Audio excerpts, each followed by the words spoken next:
Hey! You know, I started on cleanup just like you guys. But now, see, I'm washing lettuce. Soon I'll be on fries.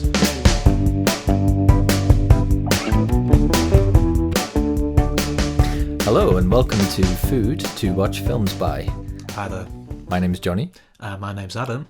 And we are going to be taking you through this podcast, which is, well, should we give them the premise of the podcast? Yeah, absolutely. It was conceived after roughly 6 or 7 pints. Basically, what we wanted to do was have a podcast where we basically talk about the two things that we love in life, which are movies and eating things. Yes. Edibles. And basically what we want to do is heighten and arouse even, and enhance the sensory experience people have while watching films. And we love watching films and we love eating, but how about if we were able to tell you what to eat while watching a film? Intriguing, Johnny. Tell me more. Ooh, yeah, I'm really selling it, aren't I? How many times have we said obviously in the last? Obviously, yeah. Okay. Anyway, so this is a bit of a pilot, first episode. So we're going to see how it goes, and we shall see. And our idea for the first episode was we would just come through Christmas, and so what we were thinking of is what films we've seen over Christmas and what we would eat with those films. Johnny, you have me. You have me at film. Oh, yeah. First of all, so just to give you an idea of exactly what we mean, let's say, we'll give you an example. So, the film Home Alone. Now, Adam, what springs to mind? What would you like to eat with Home Alone? Yeah, I mean, we were talking about this earlier. When Home Alone, I mean, when I'm thinking about a meal that would go with the film, the film really transports me back to being about 10 years old. Yes. Being at that kind of age where you're still too young to have some level of independence, but it's at the point where your kind of parents are okay with leaving you at home, abandoning you for a little bit, and so kind of I started to think about the different food that I ate around about that age. Probably quite trashy, I'm guessing. It was very shit, and I can remember the first meal that I cooked for myself independently. Yeah, it was cheese and ham Findus pancakes with potato waffles. Wow. Waffles. Versatile. They're waffle versatile, in fact, Johnny. That was pretty typical from my diet up until about 20 years of age. So, it's a classic. Never fails. It's not gourmet. Goes with beans, bangers, bacon, burger. Again, the versatility. It sells itself as a waffle, and the Findus pancake is technically not even a pancake, but it is. I hadn't eaten one of them for years, and then I eventually tried one again, and do they still sell them? Do they actually? It was horrible. Is it classified as food still? I don't think it ever really was, to be honest. But yeah, it shattered my dreams, and I was very disappointed. I'm sure, like the mince, because they had like a mince meat one. I'm sure they got taken off the shelves with the whole horse meat scandal. Oh, right. Because it was 10% pancake, 90%, 10%, yeah, 90% horse meat. So just going back to our idea, so heightening your sensory experience of Home Alone. So think about the foods you ate, a bit like young Kevin Wood, being abandoned, left home alone. The other thing I was thinking of is one of the things that was quite prominent in the film for me was Macaulay Culkin's very pale, milky complexion.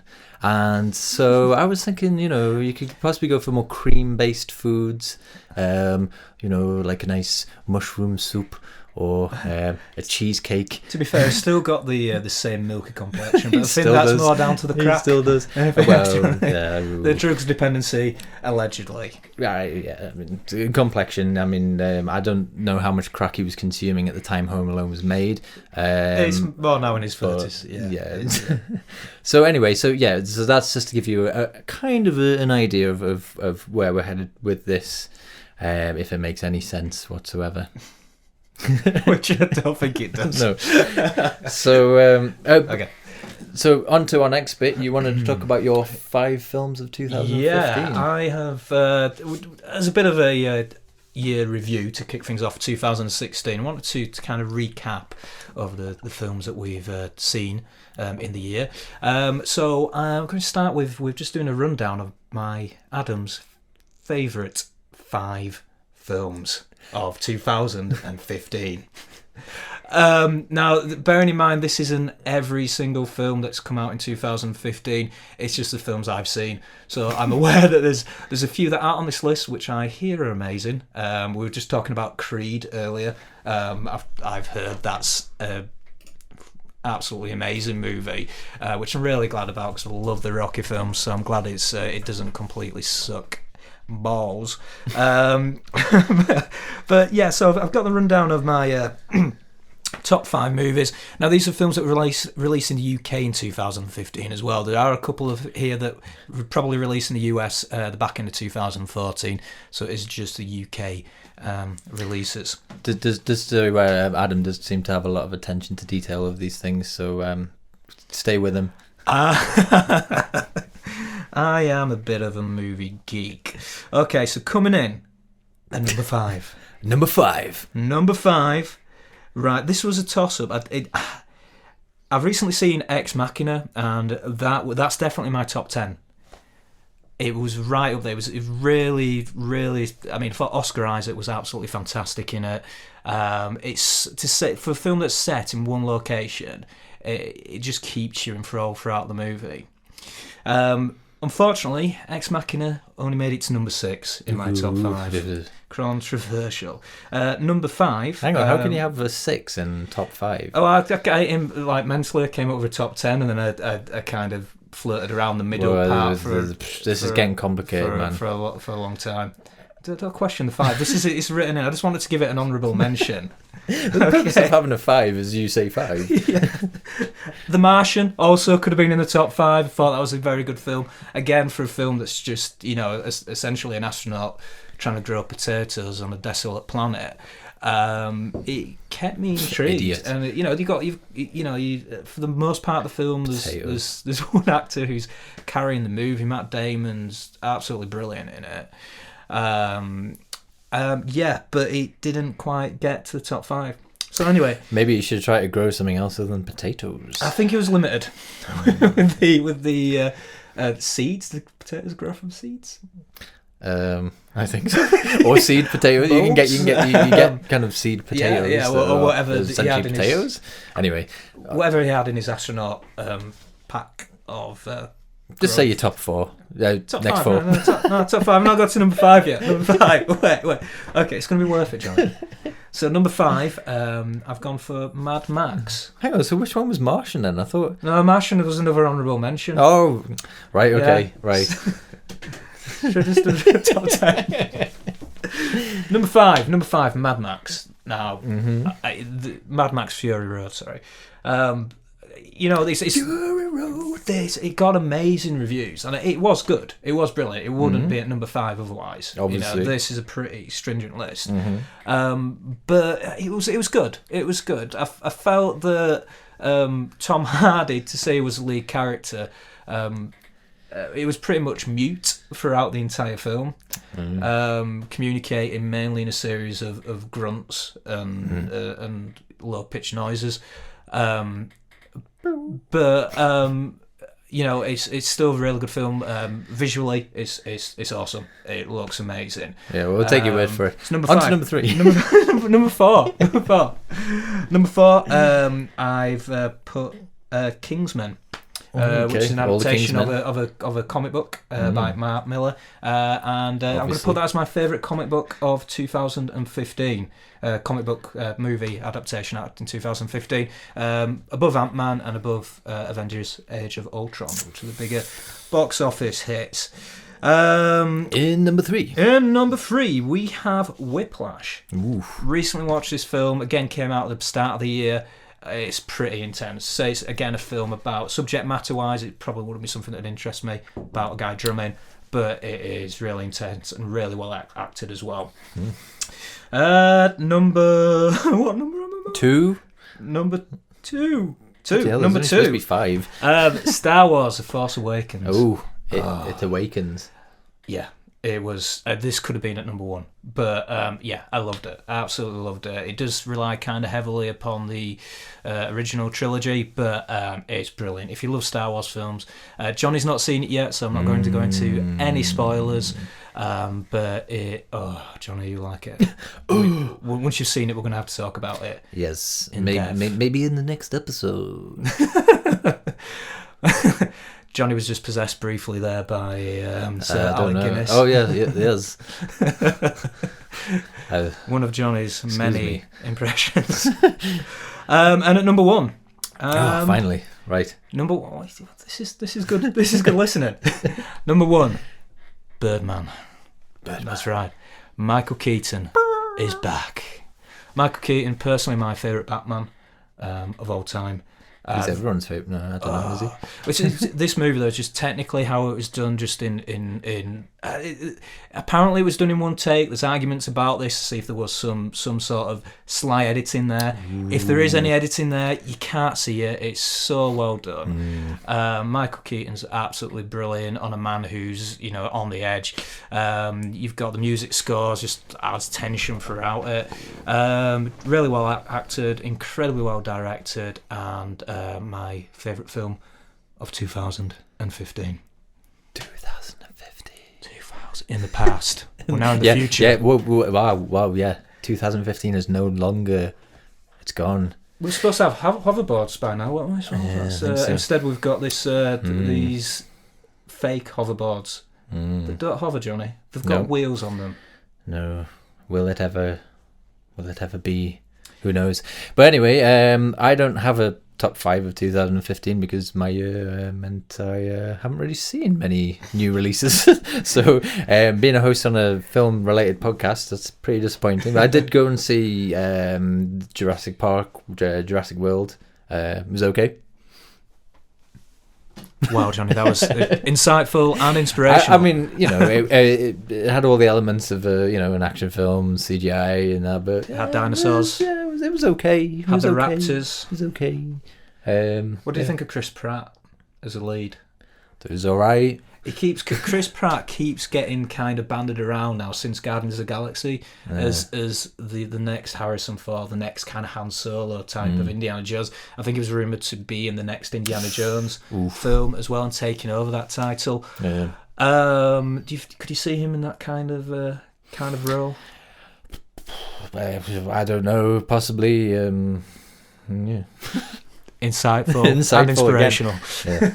But anyway, so I think we should move on to our next segment of the podcast, where so basically we both picked out a couple of films that we saw over Christmas, and we're going to discuss what we would eat with them or what we would advise people to eat with them. As I said, going back to that heightening of your viewing pleasure. Shall I go for the first one? Or? Well, my voice has been on this quite a lot already. I'm starting to think people would probably get a little bit sick of my dulcet tones. So yeah, you got to excuse Adam where he's from, his accent. It's I know it's not for everyone's taste. I've always thought that I spoke the Queen's English until I've heard a recording of myself, and then apparently not, Johnny.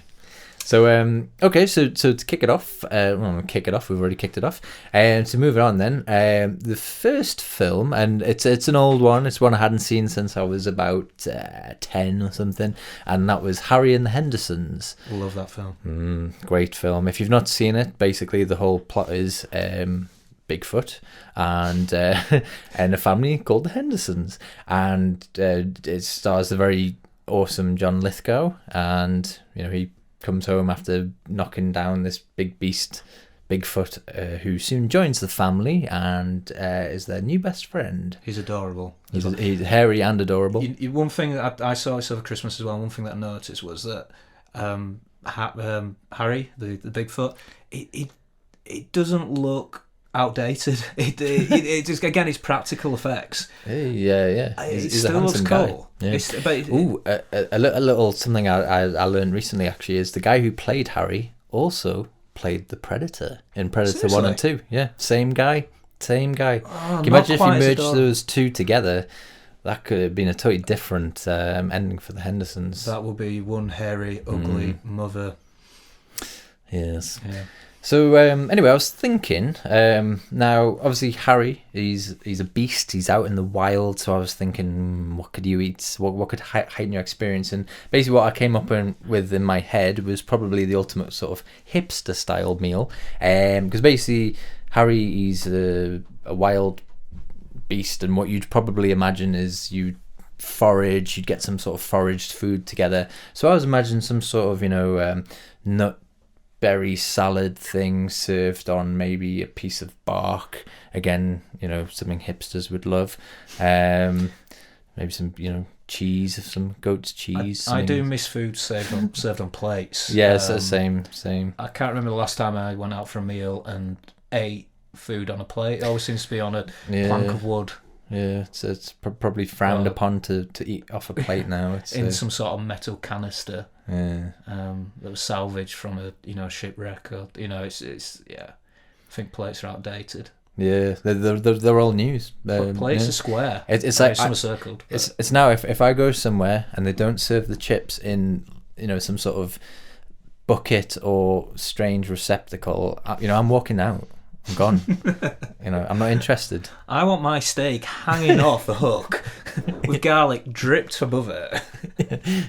I want my pie served in a hollowed out emu's egg shell sat on top of a dustbin lid. And I want my beans on toast deconstructed, because that is the only way to sensibly eat beans on toast. Yeah. Deconstructed. I want the tomato sauce one side, the bean raw on one side, and then yeast and water and flour for the bread. Yeah, and if I want my beans to be hidden from me. I want the toast hiding the beans from me, so I'm not aware of them. And then when I cut through that toast, there's a nice little surprise of a bean. But can't be a nice little surprise of a bean. But that's me. I mean, we're hip. We're down with the hipsters. Yeah, I mean hipsters everywhere, aren't they? All these eateries everywhere. So I think Harry's diet or whatever would probably be quite well regarded by hipsters, and a bit of game, maybe I imagine he's got quite a healthy diet. I mean, he's got a lovely shiny coat. He does have a very lovely you shiny don't get coat. that from eating junk food. Yeah, exactly. And he's also he's a super being that hunts different life forms, species across the galaxy, and collects their heads and their skulls. That's Predator. So yeah, he's and he looks like he works out too. So those he's pretty buff. Yes, Harry's stacked. And then for dessert, I was thinking John Lithgow. Another film that I'd kind of seen that I'm not going to talk about too much was obviously Santa Claus movie. John Lithgow. I was thinking candy canes, sweet little treat at the end of it. So you've got your foraged wild man food, hipster style, with candy canes. Whoa. Does that sound delicious? I'm so... So I dare you to try and watch that film, eat all those things, and, come back to us. Right now it's becoming abundantly clear that Johnny's invested way more thought in the meal aspect of it than I have. I do like to think about food. I'm always getting told off for thinking about what I'm going to eat next while I'm eating the first meal. So breakfast, I'm usually thinking and talking and planning. Supper. Yeah, I mean, this is why I like things like tapas, because you can have one thing and then there's another thing that gets brought out, and then another thing. Yes. And it's basically food for people with a short attention span. Yes. Yeah, it is actually. Which yeah. is perfect for me. Yeah. Yes. Excellent. Johnny. So, do you want to take us on to your one of your choices?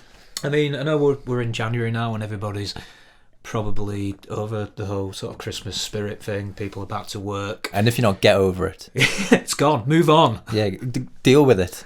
You're living in the past. Yeah, idiot. But, I mean, one of the films I saw over Christmas was a Netflix original. And some of the Netflix programming has been awesome. Some of the original stuff's been fantastic. It's good. It's damn good. And so when I saw A Very Merry Christmas being advertised. Very merry or very Murray? Very, very Murray. Oh, very Murray. Christmas. My interest was aroused. Well, we both discussed Bill Murray before, and I love the guy.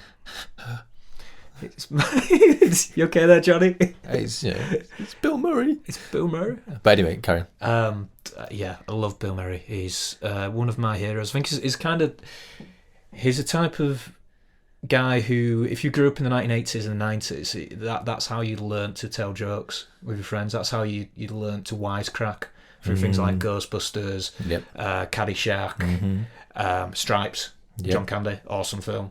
Yep. Groundhog Day. Groundhog Day, yeah. Bill Murray kind of set your barometer for, this is funny, and this is how you tell a joke. So, and then coming into adulthood, I mean, particularly guys like ourselves in his 30s, it kind of moved on to doing like a lot of the really credible indie stuff, a lot of brilliant films with Wes Anderson. Yep. Jim Jarmusch. His credibility has just never really diminished. He's managed to kind of artistically continue to develop, and I absolutely love the guy. However,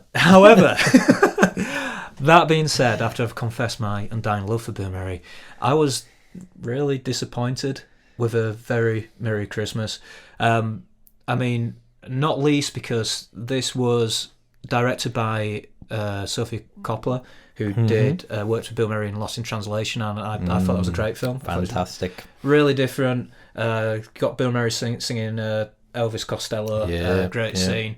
Got like Japan. Yeah. Just the whole setting, the way it was filmed was fantastic. And Bill Murray plays tortured characters really well. It's just got that face of a man who's got some inner turmoil. It's just kind of, his resting face is basically severe depression.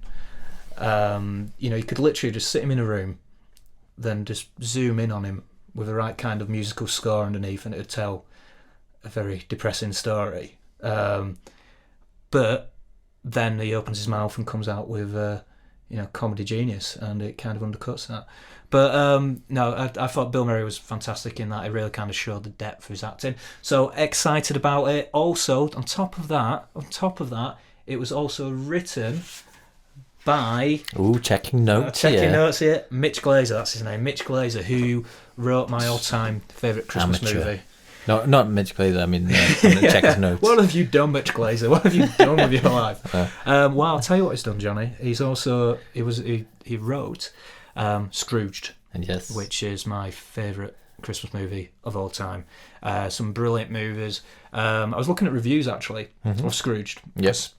I can't watch a film now without going on IMDb and just can't do it. It's just not possible. I get sucked down the rabbit hole of who was in which movie, and then things go dark after a while. So you have to know. Yeah, exactly.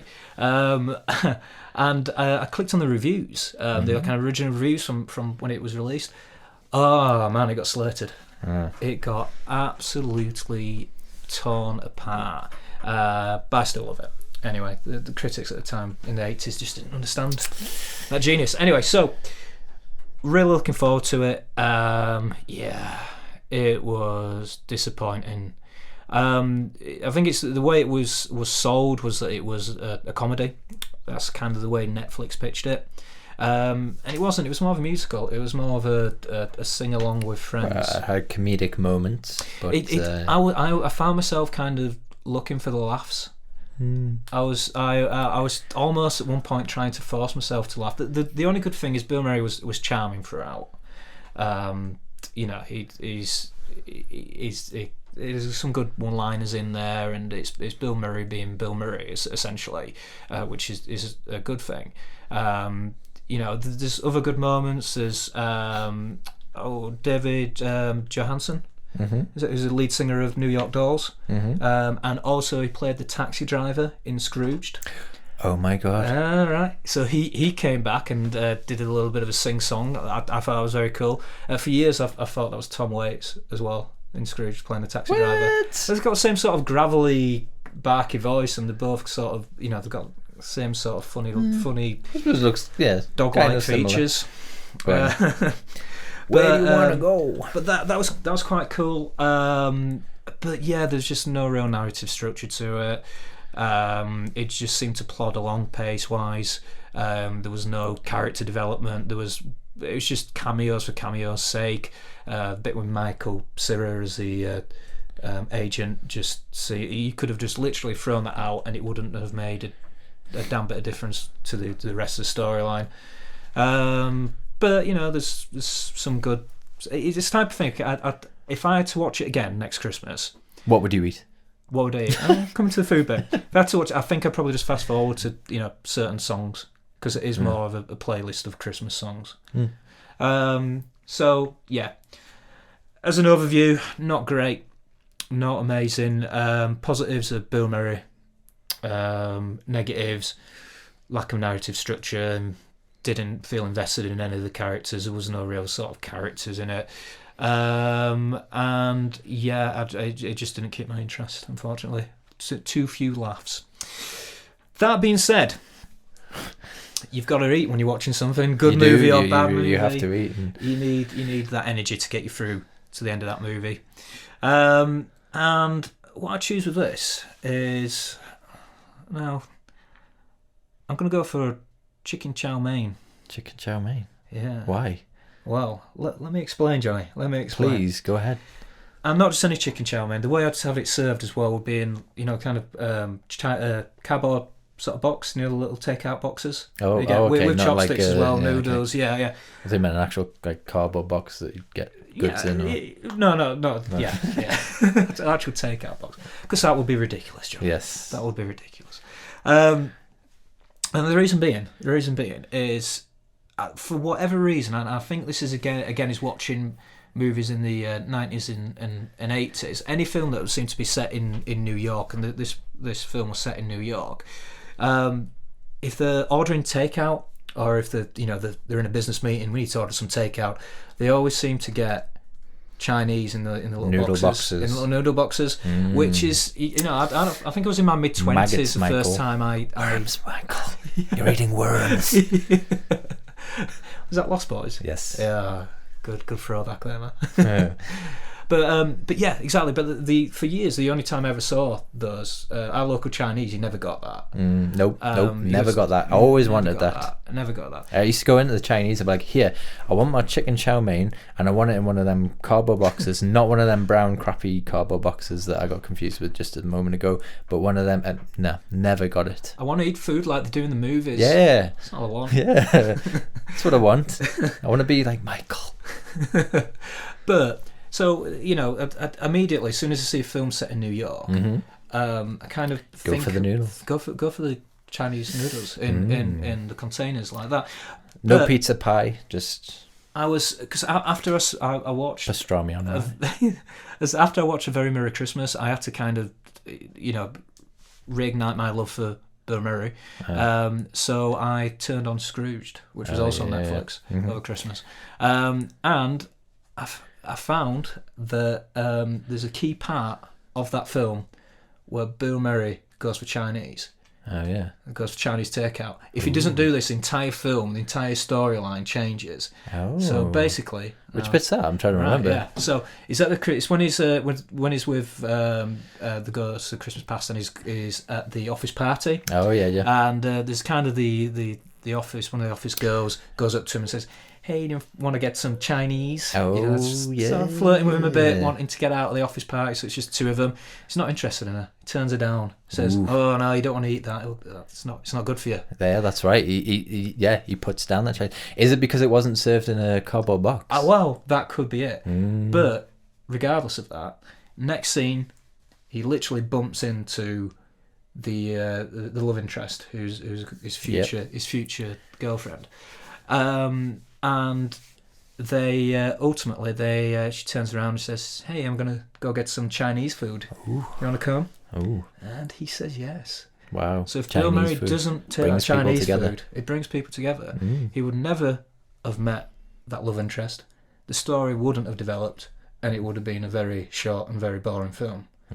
So Chinese food, bring people together and progressing narratives.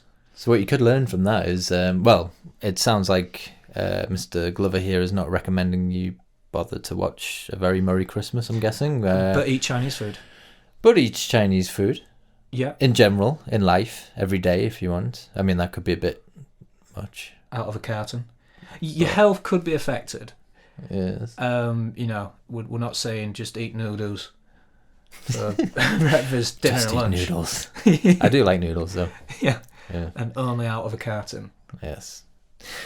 So Chinese chicken chow mein with chopsticks, and finished off with a nice scotch, because Bill Murray was drinking a lot of scotch. A nice whiskey. And he made that drink look really cool in his tux. So and in Lost in Translation, there's the whole. The what's the make of the whiskey again?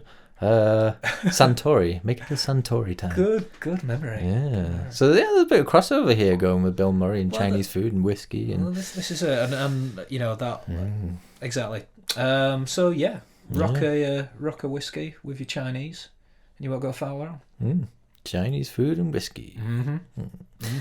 Okay, so that brings me on to my final choice of Christmas films that are watched, and this one's a very random one, and it was one I watched on my own, and it was the first horror film that I've watched for a really long time, and it's called Salvage. It's a British film. I can't remember, is it early 2000s? I'm just going to double check this. Bear with me. And do your research, Johnny. Come on. Yes, 2009. Or was it 2000? Ooh, hang on. There's the more than one Salvage. Let me. In any case, yes, 2009. And basically, the premise of the film is it starts with a dad and his daughter, and he's taken her. Set in Liverpool, and he's taken her to her mum's house. Sorry, her mum's. I'm from the northeast, so I say mam. That sometimes confuses people. And, hey, Mum. And basically, she gets to her mum's house. Mum's in bed with this guy, and all goes wrong. But then suddenly, SWAT team pile in, kill a neighbor, and then it turns into a bit of almost like a zombie film. There's some biohazard experiment thing lurking around that's killing everyone, and it's all set on a little close, a bit like Brookside.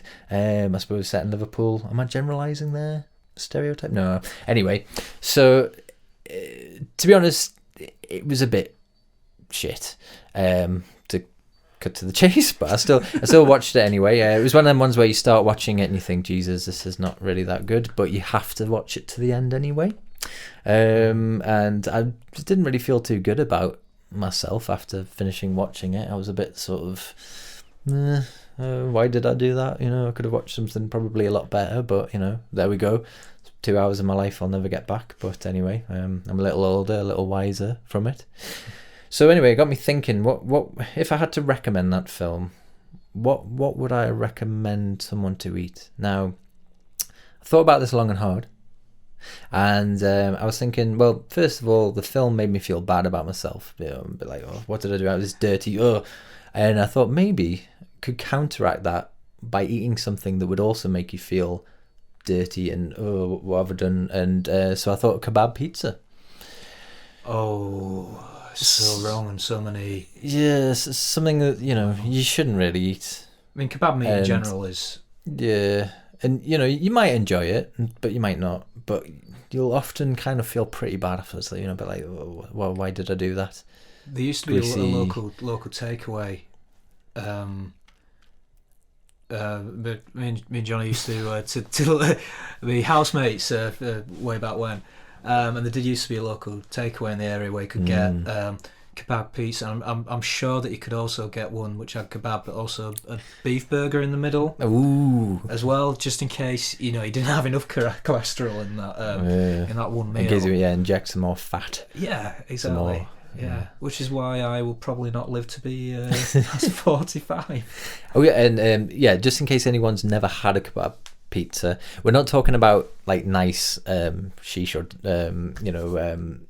nice kebabs. We're talking that doner meat stripped off one of them big fat doner meat kebab coming from stick questionable things. sources. Yeah. Probably laden with horse meat, dog, cat, anything. Your neighbour, Bigfoot. Yeah, Bigfoot. Harry's in there. Harry's in there somewhere. And so and I thought so. Basically, what I was going for is the two evils put together would cancel each other out, and you'd come out having not been changed in any way, and it would be almost like watching that film never happened. That was my take on it. Have you got any suggestions? It's surreal. I've not seen the film, and I'm not going to lie, I'm not feeling inspired to see it because it sounds like it's shocking. I mean, but we all do this. Yeah. You got. I'm sure you've watched one of these crappy B movies or horror films that have just gone by kind of unnoticed. You watch it and you just watch it for the sake of it. Yeah, I mean, and the thing is, you'll occasionally find a gem. Yeah, you find a B movie which is, it's real low budget, not very well crafted, but the story hangs together and it's got a little bit of charm in it. I watched something quite recently on Netflix called Kung Fury. Oh yeah, that's good. Have you seen that? Yes. Yeah. I enjoyed. I think that's a perfect example of that. That's like a kind of independent, low budget kind of film. For all intent and purposes, it should be terrible.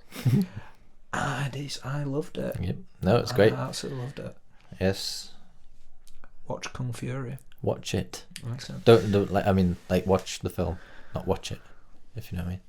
No. You lost me, Johnny. You've lost the audience, Johnny. But anyway, luckily we can edit around this. So just to sum up my Christmas, I probably didn't watch the new releases or the premieres or Star Wars Force Awakens. I didn't watch any of that. I just watched things like Harry and the Hendersons, Salvage, and I also watched I never knew this existed. There was a Tintin film from like the 1960s, a French one. I watched on a Saturday morning. It was brilliant. It's really, really good.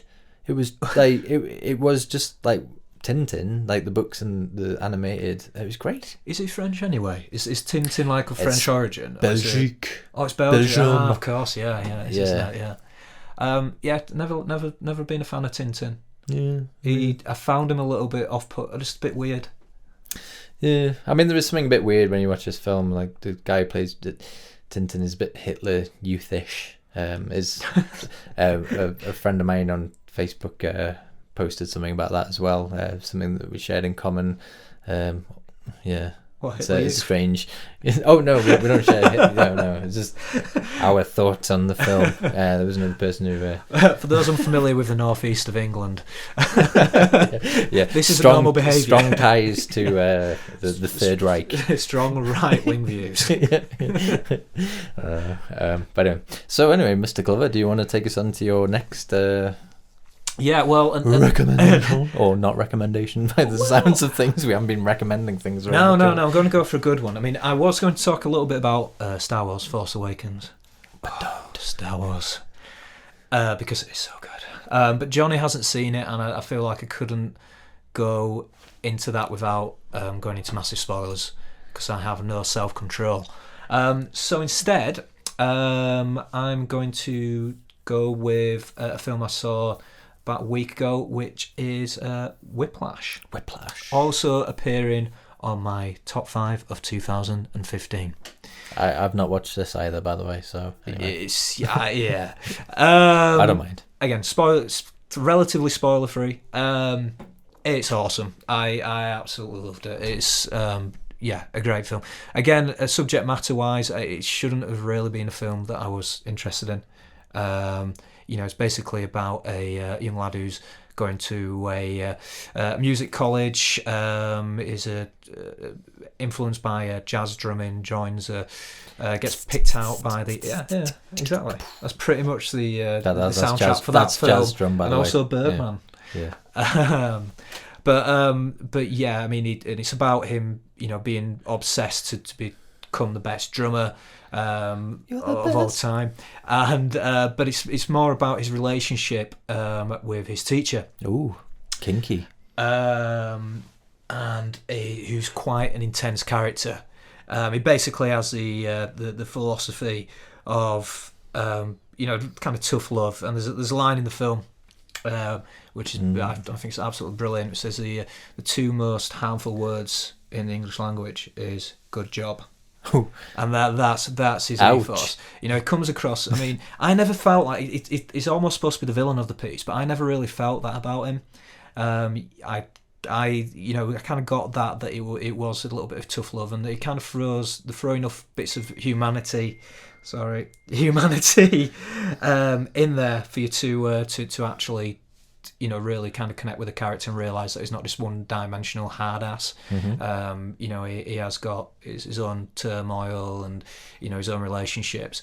By the end of it, basically, it's just an intense film throughout. It doesn't let off. Right towards the end, it's such an abrupt ending, but such a perfect ending as well. And I won't go into the ending because I don't want to completely spoil it for you, Johnny. I'd recommend you see it. Thank you. So that's Whiplash. Now, in terms of meal, so food. What food would we go for on this one? Well, the whole teacher relationship. Where is it set again? It's set in. I'm not sure what's. I think it's set in.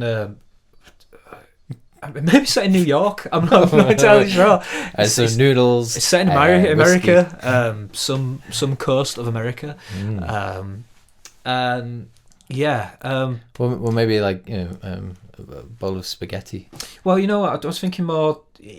Throughout it, you've got. I'm going with a smoky taste. Oh.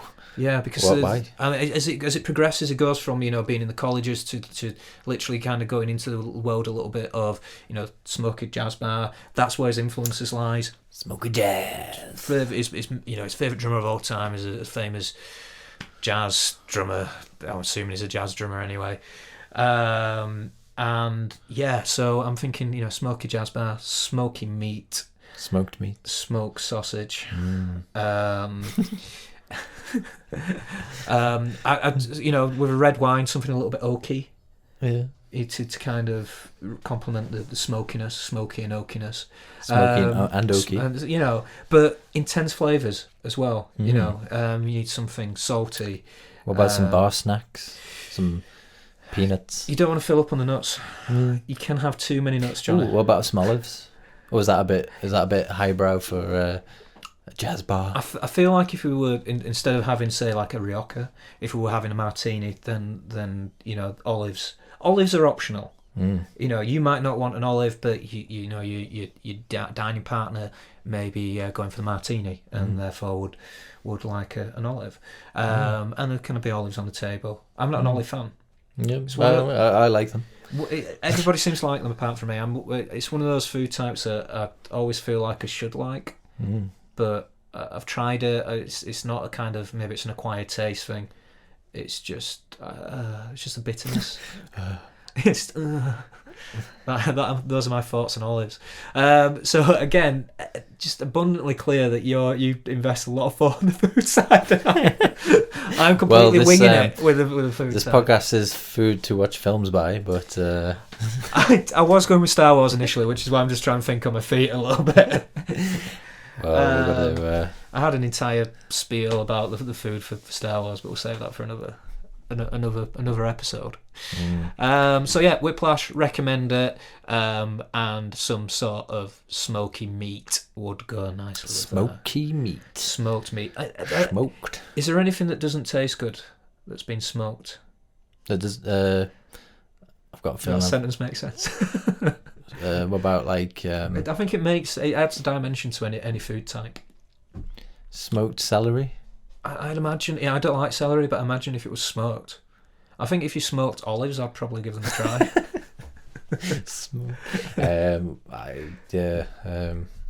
I'm clutching at straws now, trying to think of things smoked that would you wouldn't often get. If you don't want to go for the Rioja as well, I'd go for maybe a Brooklyn Lager. Ooh. Don't know why. Is it because we're drinking Brooklyn Lager? Is that possibly? If we say Brooklyn Lager enough times, and Brooklyn Lager will send us some free Brooklyn Lagers. Interesting. Brooklyn Lager. So I think that's our choices, our observations of our watches over Christmas, and our recommendations on what you could eat to enhance your viewing pleasure and experience.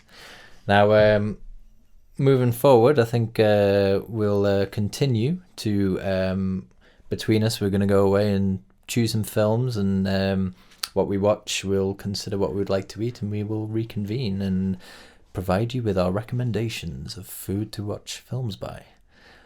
But if you've got any suggestions, I'm saying this like we've got some sort of following. With anyone who watches this and is able to contact us somehow, if you have any that you any suggestions, let us know, and we can either provide you with our suggestions, or if you have other alternate suggestions to any of the films that we've talked about on our thoughts, you might have something that you think would work better with one of these films, and again, if you disagree with anything we say, then I'm not interested.